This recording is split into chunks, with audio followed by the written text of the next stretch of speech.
용인시민 여러분 안녕하십니까. 용인시민신문 편집국장 함승태입니다. 오늘은 용인시민방송과 용인시민신문이 공동으로 마련한 6.13 지방선거 용인시장 후보 초청 대담 세 번째 시간입니다.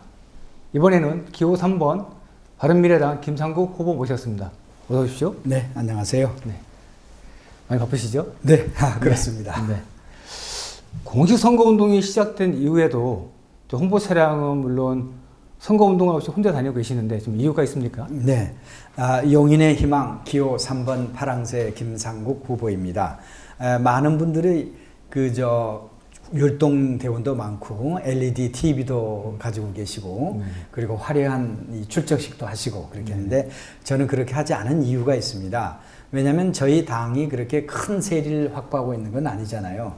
그래서 우리는 어떻게 하면 좀 더 차별화된 그러한 선거 전략을 할 것인가를 고민을 하였습니다. 그래서 그 중에 하나로 이제 나타난 아이디어가 우리는 우리의 진심을 진솔하게 겸손하게 전하는 그런 방향으로 선거를 했으면 좋겠다라는 결론이 나왔고요. 그 방법 중에 하나로 원래 용인에서 시장은 3억 3,500만 원을 쓸 수 있도록 되어 있습니다.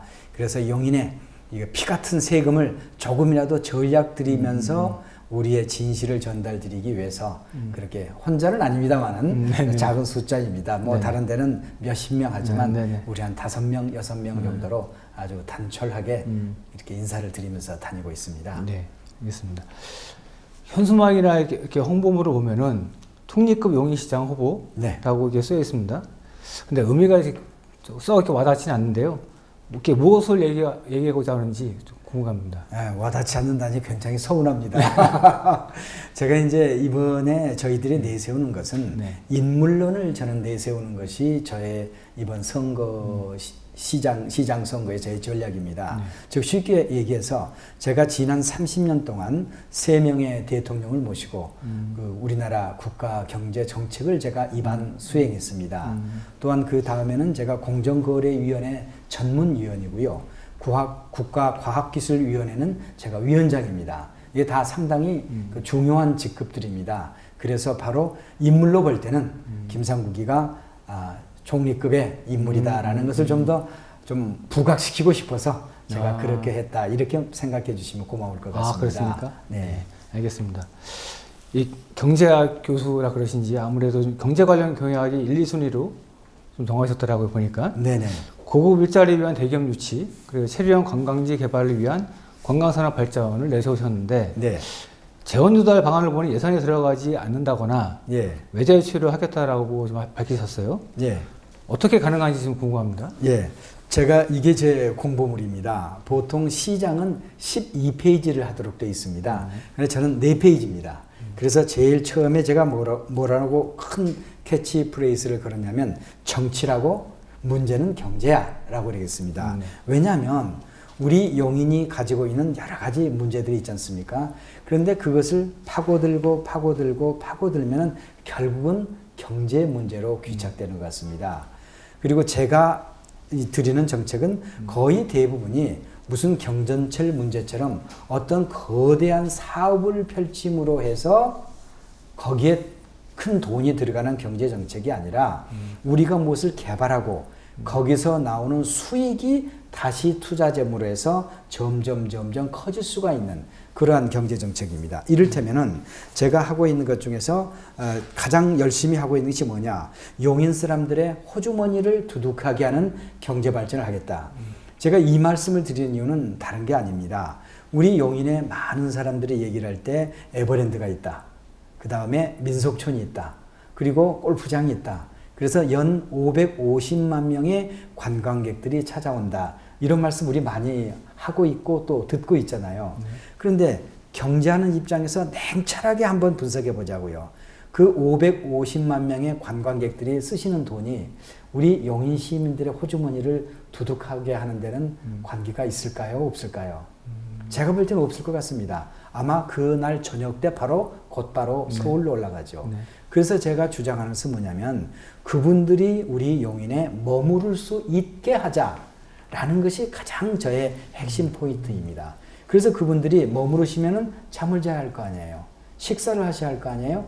돌아다니면서 아이스크림 하나라도 사 드셔야 할 거 아닙니까? 그래서 저는 발전격에 크게 두 가지입니다. 문화를 산업화하자.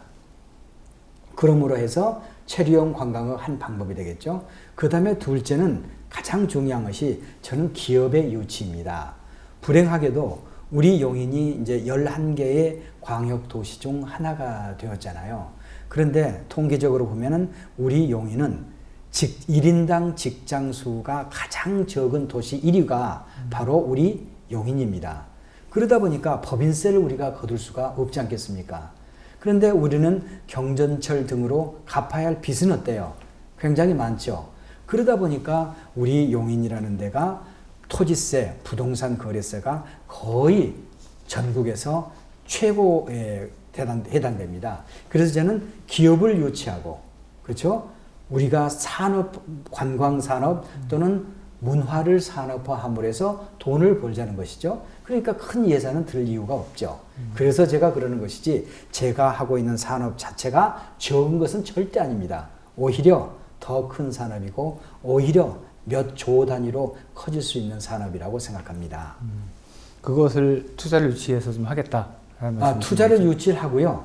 네, 당연히 투자 유치가 우리가 투자를 유치하기는 어렵습니다. 그러나 우리가 이러이러한 강점이 있고 내가 돈을 벌 수 있을 테니 투자를 해라 하면은 투자 유치가 굉장히 쉬워지죠. 저는 그래서 경제적 유인을 제공함으로 해서 그들의 투자를 받겠다는 뜻으로 이 말씀을 드리는 것입니다. 네.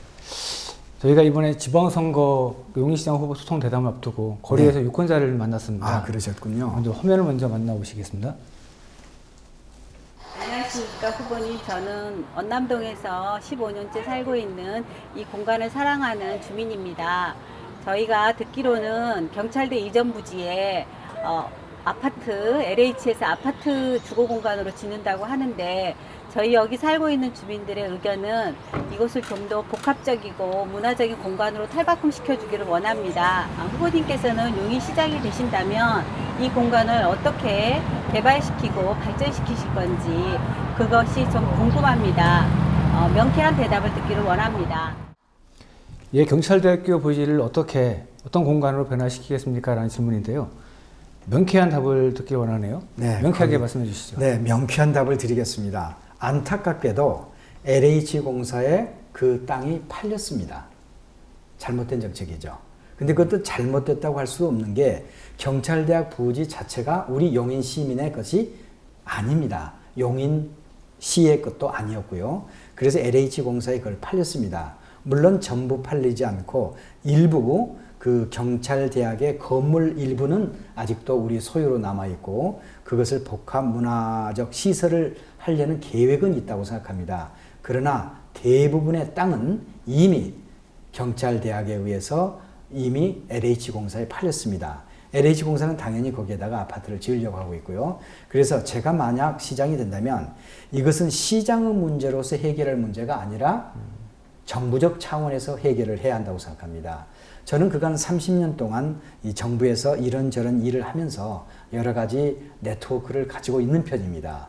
그리고 우리는 4명의 또 훌륭한 국회의원님들을 모시고 있고요. 또 우리 100만 시민들께서 저에게 힘을 보태주신다면 저는 과감하게 이 문제를 LH공사와 협의를 해서 전부는 우리가 가져올 수 없을지라도 그 중에 상당 부분을 다시 되찾아옴으로 해서 그 공간을 문화적 복합 공간으로 사용하고 싶은 것이 저도 또한 저의 절실한 희망입니다. 예, 알겠습니다. 산관이 제출한 5대 공약을 보니까 용인시가 풀어야 할 현안이나 지역 문제에 대한 진단과 해법이 크게 보이진 않았습니다. 어떻게 설명하시겠습니까? 글쎄요, 제가 해법과 진단을 제공했다고 생각하는데 그것이 전달이 안 됐다니까 제 불찰인 것 같습니다. 선거 공보문을 얘기한 겁니다. 네. 공보문. 이 공보문은 조금, 그건 이유가 좀 있습니다. 왜냐하면 우리 보통 12페이지를 하잖아요. 그러면 거기에 하나, 둘, 셋, 넷 이렇게 쓸 수가 있는데 저는 고작 4페이지입니다. 첫 번째 페이지는 우리가 뭘 할 수가 없잖아요.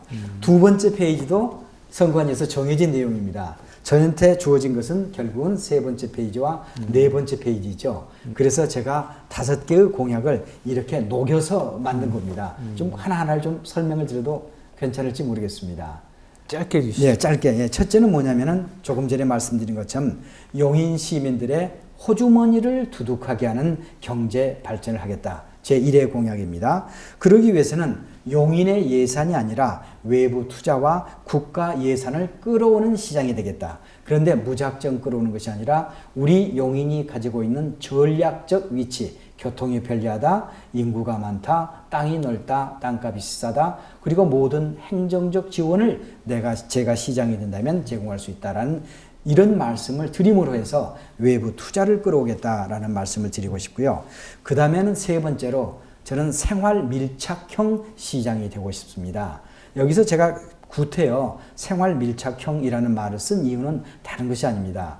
우리 시민들은 거대한 것도 좋아하지만 어떻습니까? 작은 것도 굉장히 중요하잖아요.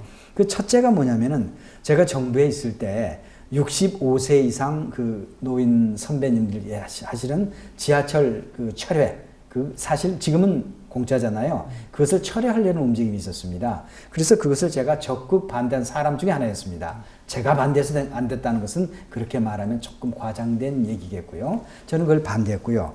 그 다음에 우리 용인에 자동차가 43만 대가 있습니다. 그런데 용인의 주차장은 외 주차장, 즉 길가 주차장이 되겠죠. 길가 주차장을 포함해서도 1만 500개밖에 되지 않습니다.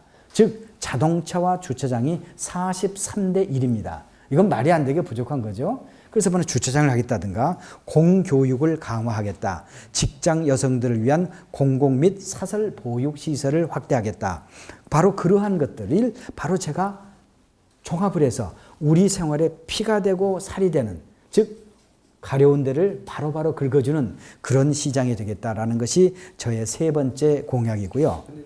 제가 드린 질문은 이 5대 공약 외에 용인 지역의 현안이 무지 많습니다. 네. 근데 그런 지역 현안이라든지 아니면 용인 전체에 아우르는 그런 풀어야 할 문제에 대해서는 크게 보이지 않아가지고 드린 질문이었습니다. 아, 그래요? 네.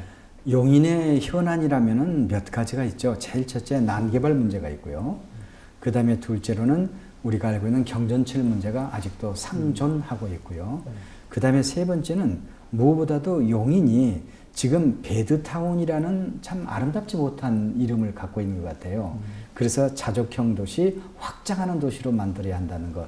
아마 제가 공약사항에 녹아들어 있는데 제가 생각하기에는 이 세 가지가 용인이 풀어야 할 가장 그 중요한 문제이지 않는가 그렇게 생각합니다. 네, 알겠습니다. 다른 질문을 드려보도록 하겠습니다. 후보께서 출마 선언문 그리고 용인시민신문과 인터뷰에서 조화로운 개발로 난개발을 치유하겠다라고 말씀하셨습니다. 네. 지구 단위를 존중하되 그 지역 특성을 확인해 개발 제한 구역과 개발 가능 구역을 나누면 난개발을 막을 수 있다고 하셨는데요. 네. 일각에서는 경사도 문제를 지적하는데 김 후보께서는 경사도 환원이나 그 강화에 대한 말씀이 없으셨습니까? 네. 그 경사도 문제는 제가 이렇게 얘기할게요. 만약 경제적인 가치가 있다면은 25도로 지금 만들어져 있잖아요. 지역에 따라 조금씩 다르긴 합니다만. 네. 94.6%의 녹지가 없어집니다. 즉 쉽게 얘기해서 95%의 녹지가 없어지고 5%의 녹지만 남는 것이 지금 그 25도의 허가 조건입니다. 그러면 그것을 재조정을 해야 할 것인가 안 해야 할 것인가는 너무나 분명하죠. 그건 해야만 합니다. 그건 제가 말씀을 드리지 않았기 때문이지 안 해야겠다는 얘기는 절대 아니고요. 그런데 우리가 지금 조화로운 개발이라는 말에 대해서 조금 제가 설명을 좀 드려야 할 것 같습니다. 우리 스위스를 한번 보십시오. 스위스 놀러 가면 아름답습니까? 아름답지 않습니까? 참 아름답죠. 그러나 스위스는 세계 최고의 공업 국가 중 하나입니다. 우리가 지금 바꿔야 할 기본적인 사고의 패턴 중에 하나가 뭐냐면은 우리가 아파트를 짓는다 또는 공장을 짓는다 하기 위해서는 산을 깎아내리고, 그죠? 그리고 개천을 메우고 해서 평지를 만들고 거기에다가 뭘 짓는 것이 독성 산단이라든가 아니면 무슨 역북지구 개발이라든가 이렇게 생각하시는 것 같아요. 절대 그렇지 않습니다. 그런 개발은 아마 우리나라 밖에 없을 것입니다. 제가 산지를 살린다, 자연을 살린다, 습곡을 살린다라는 말은 개발을 하지 않겠다는 것은 절대 아니라 개발은 우리가 당연히 해야 먹고 살 수가 있고 우리 용인이 커지지 않습니까? 당연히 해야만 합니다. 그러나 지금처럼 산을 헐고 논을 메우고 개천을 막고 그래서 하는 반듯한 땅을 만들고 거기에다가 무엇을 지어야만이 개발이 되는 것처럼 생각하는 그러한 사고에서 벗어나겠다는 뜻이다. 이렇게 생각하시면은 아마 저의 뜻이 좀 전달이 되지 않을까 그렇게 생각이 됩니다. 개발 관련 질문 하나 더 드리도록 하겠습니다. 개발을 둘러싼 갈등이 여전히 좀 심합니다. 네. 최근 산업단지 유치와 관련해서 민관 또는 민민 갈등도 심심치 않은데요. 네. 고질적인 개발 민원에 대한 처리 원칙 또는 나름의 접근법이 있다면 어떤 게 있습니까? 네. 우리가 그 개발이라는 것을 그 질문과 연장선상에서 대답을 하겠습니다. 우리가 들어오는 그 개발의 가장 큰 문제는 조금 말씀드린 것은 깎고 메우고 막아서 하는 개발이 되는 것이잖아요. 그러다 보니까 그 단위가 소단위가 아니라 대단위, 대단위가 되기가 쉽습니다. 그러다 보니까 민민 또는 민관의 갈등이 상당히 커지는 것이죠. 그 다음에 또 하나는 들어오는 산업 자체가 일반 사람들이 요구하는 어떻게 보면 뭐 고부가가치라고도 할 수가 있죠. 뭐는 또 깨끗한 산업이라고 할 수도 있고요. 그런 산업이 아니라 뭔가 공해적 배출이 매우 많은 산업을 유치하게 될 때 그런 문제가 또 많이 발생하는 것 같아요. 그 다음에 또 하나는 땅값을 얼마 정도 줘야 한다. 우리는 그렇게 줄 수가 없다. 라는 그런 땅값의 보상 문제. 이런 것들이 겹쳐져서 민민의 문제가 생기는 것 같습니다. 그런데 이것의 해결 원칙은 저는 간단하다고 생각해요. 문제가 첨예화할수록 그것을 해결하는 것은 절대로 어떤 묘법이 없습니다. 거기에는 원칙이 있을 뿐입니다. 그래서 우리가 누구나 비교적 많은 사람들이 공감할 수 있는 원칙을 세우고 시간이 조금 걸리더라도 그것을 꾸준히 정확하게 밀고 나아가면은 상당히 많은 민원들이 사라질 것입니다. 지금 민원이라는 것을 들어보면은요, 민원의 내용 중에서 아마 상당수는 내가 하면 로맨스, 남이 하면 불륜과 같은 그러한 민원이 있습니다. 예를 들어서 아파트 건설이 가장 대표적인 일이잖아요. 내가 들어와서 이 아파트를 살 때는 굉장히 좋습니다. 그러나 내 앞에 있는 땅을 개발할 때는 민원이라는 형식으로 반대가 들어오죠. 바로 그런 것들이 해결책은 그것을 원칙적인 누구나 공감할 수 있는 원칙을 기본적인 원칙을 세우고 그것을 어때요? 차분하게 밀고 나아가면은요 민원 자체가 줄어듭니다. 우리는 자꾸 그 현재 발생할 수 있는 민원을 그 자리에서 해결해야만이 민원이라고 민원의 해결 방법이라고 생각하는데 가장 좋은 민원 해결 방법은 민원이 발생하지 않도록 하는 것입니다. 우리가 마케팅에서도 그런 얘기를 해요. 마케팅에서 가장 좋은 마케팅은 뭐냐? 애프터 서비스가 없는 마케팅을 하는 것이다. 이런 말을 하거든요. 저는 그래서 원칙에 따라 누구나 상당수의 사람들이 합리적이라고 생각할 수 있는 원칙에 따라 행동을 할 때 여러 가지 문제가 쉽게, 비교적 쉽게 시간은 걸릴지라도 해결되지 않을까 그렇게 생각합니다. 네. 아까 전에 잠깐 언급하셨던 경전철 관련해서 질문을 드리도록 하겠습니다. 경전철 개통 5년 만에 올해 5월 기준으로 해서 하루 평균 탑승객이 3만 명을 넘어섰습니다. 예, 조금 넘었죠. 네, 그런데 이용객은 꾸준히 늘어온 것만 사실인데 해마다 증가세는 좀 둔화되고 있습니다. 맞습니다. 여전히 수백억씩 적자를 보존하고 있고요. 이거에 대한 특단의 대책이 필요하지 않느냐라는 지적이 있는데 경전철 해소 방안 혹시 있습니까? 없습니다. 불행하게도 없습니다. 그런데 지금 경전철을 사용하지 않는 이유가 여러 가지가 있는데 그 중에 하나는 일단 환승하기가 불편하죠. 그 다음에 용인 시내만을 관통하기 때문에 용인 시내 이외에서 접경 지역을 벗어난 사람은 거기서 내려서 또 어때요? 버스를 갈아타야 한다는 것 등등 여러 가지 방법이 있는데 사실 경전철의 해결 방법은 뾰족한 해결 방법은 지금 당장은 없다고 보는 게 좋습니다. 그러나 용인이 커지고 또 연계 버스망이 자연스럽게 발전하고 그러면은 순차적으로 해결은 되리라고 생각합니다. 그러나 누가 경전철 문제에 대해서 특단의 조치가 있다? 저는 그건 믿지 않습니다. 저는 경제학자입니다. 30년 동안 국가 경제 원칙을 살핀 사람입니다. 이 경전철 사업은 역시 안 하는 것이 제일 좋았고요. 하더라도 우리가 어때요? 그것은 지속적으로 보살펴 나아가는 정책이어야지 단기간에 특단의 조치에 의해서 해결할 수 있는 그러한 문제는 아니라고 생각합니다. 그러면은 김 후보님 나름대로 이것을 탑승 계획을 늘리기 위한 네. 나름대로 보완해야 될까요? 그런 게 좀 고민하고 계신 게 혹시 있습니까? 있습니다. 가장 조금 전에 말씀드렸듯이 경전철은 용인의 중앙을 관통하고 있습니다. 그런데 용인은 서울 넓이의 98%입니다. 우리 용인은 절대로 좁은 땅이 아닙니다. 그런데 예를 들어서 종로에만 전철이 다닌다고 할 때 과연 그 전철이 어느 정도 사용이 되겠습니까? 그렇게 생각하시면 되거든요. 결국은 지선을 만들어야만 합니다.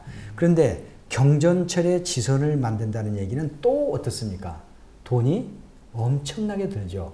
결국은 경전철과 각각의 지역을 연결하는 버스 노선이라든가 이런 것을 개발함으로 해서 그 사용량을 늘려야지 어느 분의 주장처럼 경전철을 지선화해서 뭘 하겠다? 그건 제가 볼 때는 또 하나의 제2의 경전철이 되리라고 생각합니다. 네. 이번에도 유권 거리에서 만난 유권자인데요. 네. 다음 수지에서 만난 분입니다. 네. 한 분 먼저 보고 가시겠습니다. 요즘 매일매일 공기가 너무 나빠서 아이들이 밖에서 뛰어놀 수 없어서 너무 안타깝습니다.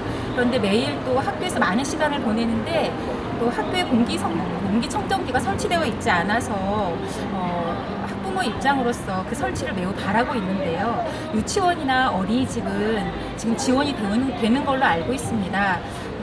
언제쯤 우리 초, 중, 고 교실에 공기청정기가 설치될 수 있을지 그런 정책을 갖고 계신지 제가 묻고 싶고요. 아울러 이것뿐만이 아니라 정말 이 공기를 해결할 수 있는 미세먼지를 해결할 수 있는 다른 정책들은 혹시 가지고 계신지 궁금합니다.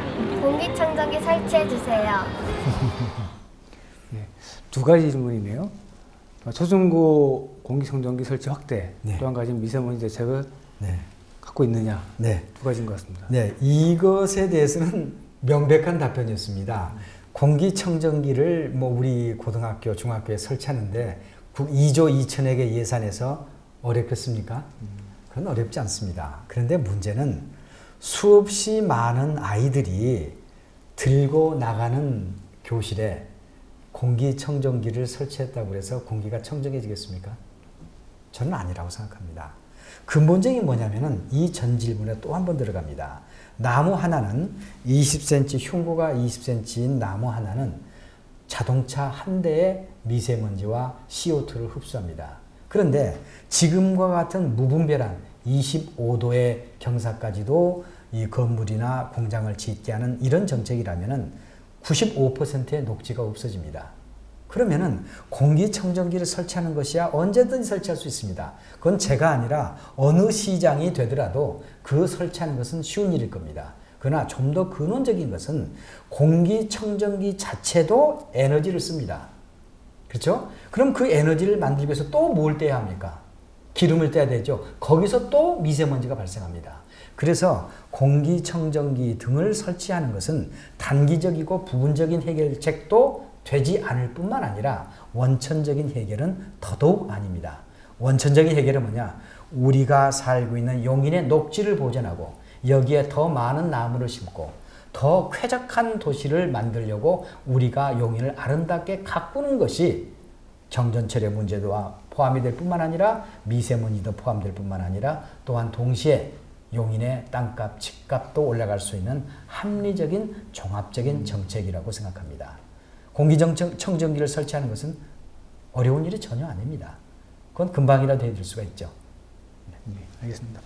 사전에 각 후보께 다른 후보에게 지금 질문하고 싶은 것이 있으면 하나만 해달라고 했는데 백군기 후보께서 김 후보님께 지금 질문하셨습니다. 서울대 경제학과를 졸업한 경제 전문가로 알고 있습니다. 기자회견에서 채무 자료를 지적하고 현 시장에 대해 거짓말을 한다며 현수막 정치, 전시행정에 대해 비판했는데 현 시장이 어떤 면에서 거짓말했다고 보는지 경제 전문가 입장에서 현 시장의 채무자료 선언의 문제점 또는 허구성은 무엇이라고 봅니까? 라는 질문입니다. 네. 백호님 질문에 답변해 주시죠. 네, 그 백군기 후보님께서 직접 우리 저 정찬민 후보님께 여쭤보지 왜 이걸 저한테 물어봤는지 잘 모르겠습니다. 그러나 제가 뭐 경제학자의 입장에서 대답을 하면 다음과 같습니다. 사실 우리 시민들의 입장에서는 채무를 다 갚았다. 그러니까 어때요? 이제 우리는 경전철 문제로부터 벗어났구나. 이렇게 생각이 들잖아요. 그런데 채무와 부채는 약간의 차이가 있습니다. 채무는 확정된 빚일 때 이걸 우리가 채무라고 얘기를 하고, 부채는 이게 좀 매년 조금씩 변할 수가 있습니다. 예를 들어서 이 돈을 갚아야 하는데 우리 용인 경전철에서 조금 이 매년 사용량이 달라지잖아요. 그럼 갚아야 할 돈이 조금 이렇게 좀 변하겠죠. 이럴 때는 부채가 되는 거예요. 그렇기 때문에 채무를 갚았다라는 것은 확정된 빚을 갚았다는 것이지 우리 용인이 갚아야 할 빚이 없다는 얘기는 아닙니다. 그러니까 이런 면에서는 용인 정찬민 시장께서 거짓말을 한 건 아닙니다. 채무는 분명히 갚았으니까요. 그러나 우리 용인 시민들이 좀 착각을 일으킬 수 있게 발언을 했다라고는 얘기할 수 있을 것 같습니다. 사실 용인이 갚아야 할 그런 부채는요, 아직도 약 5천억 정도가 있습니다. 그리고 2030년까지 우리가 비용에 대해서 손해보는 분은 갚도록 되어 있잖아요. 그게 약 1조 7천억 정도 됩니다. 그러니까 앞으로도 우리가 경전철과 관련돼서 갚아야 할 빚은 1조 7천억 더하기 5천억 하면 아직도 2조 2천억 정도가 남아있다. 이렇게 생각하는 것이 좀 더 확실한 대답이 되지 않을까라는 생각이 듭니다. 그래서 왜 백군기 후보께서는 이 질문을 저한테 하셨는지 좀 적습니다. 마지막 질문이 될 것 같습니다. 네. 지난 4월 저와 인터뷰에서 한국당 후보와 보수 후보 단일화나 중도 사퇴 가능성에 대해 묻는 질문에 완전히 배제하지 않지만 완주하고 싶은 의지와 바람이 있다는 말로 정리하겠다라고 하셨습니다. 네. 다시 한번 여쭙겠습니다. 한국당 후보와 보수 후보 단일화 있습니까? 없습니까? 그건 참 윗부분에, 지금 제가 소속된 당은 이제 바른미래당이지 않습니까? 또 우리 정찬민 후보는 이제 자유한국당이고요. 어떻게 보면 뿌리가 틀리지 않는 당이다라고 볼 수가 있죠. 그래서 아마 위에서 그런 작업도 하시는 것 같습니다. 그런데 6월 13일이 불과 며칠 남지 않았잖아요.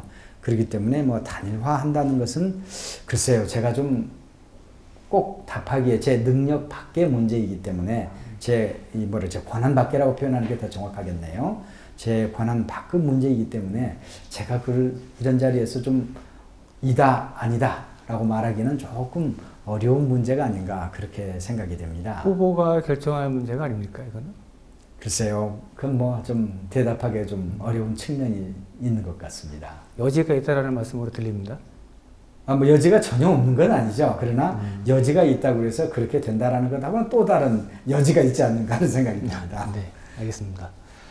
마무리 발언 네. 기회 드리겠습니다. 왜 바른미래당 김상구 후보인지 네. 말씀해 주시죠. 네. 저는 일단은 그렇게 생각합니다. 우리 용인은 대통령의 친구를 뽑는 6월 13일 선거가 아닙니다. 그리고 당이 용인시를 다스리는 것도 아닙니다. 우리는 용인시를 올바르게 우리 용인이 가지고 있는 잠재력을 최대한 발휘할 수 있는 용인시장을 뽑는 선거입니다. 즉 쉽게 얘기해서 당을 보고 찍는다거나 아니면은 누구의 친구이기 때문에 찍는다라는 것은 우리가 피해야 할 일이 아닌가 하는 생각이 듭니다. 우리도 100만 시민입니다. 100만 시민이라면은 100만 시민으로서의 자부심 내지는 자존심이 있지 않을까 그렇게 생각합니다. 저의 백은 대통령이 아닙니다. 100만 시민입니다.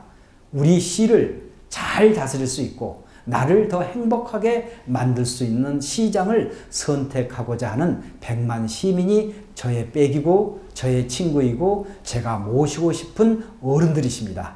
저는 우리 100만 용인 시민들께서 당이나 누구의 친구를 따지지 않고 바로 이 4명의 후보자 중에서 누가 가장 잘 우리 용인을 봉사를 할 수 있는 사람인가, 용인을 발전시킬 수 있는 사람인가 라는 것을 생각하시고 그런 인물을 뽑아 주실 것을 믿어 의심치 않습니다. 용인의 희망 파랑새 김상국 후보였습니다. 기호 3번입니다. 네, 감사합니다.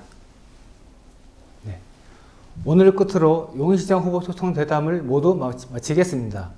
기호 4번 민주평화당 유영호 후보는 인터뷰 요청 고사에 3명의 후보만 진행했음을 밝힙니다. 3차례에 걸친 인터뷰가 유권자 여러분이 후보를 결정하는데 조금이나마 도움이 되었으면 합니다. 각 가정에 후보와 정당에서 발행한 선거 공보물을 받아보셨을 겁니다. 공보물에 적힌 공약을 꼼꼼히 읽어보시면 우리 지역에 필요한 일꾼을 선택하는 데 도움이 되리라 생각합니다. 아울러 오는 8일과 9일은 사전투표일입니다. 선거 당일 투표하기 힘드신 분들은 사전투표일에 꼭 투표하시기 바랍니다. 이상으로 용인시민방송과 용인시민신문이 마련한 용인시장 후보 초청 대담을 모두 마치겠습니다. 고맙습니다. 네, 감사합니다.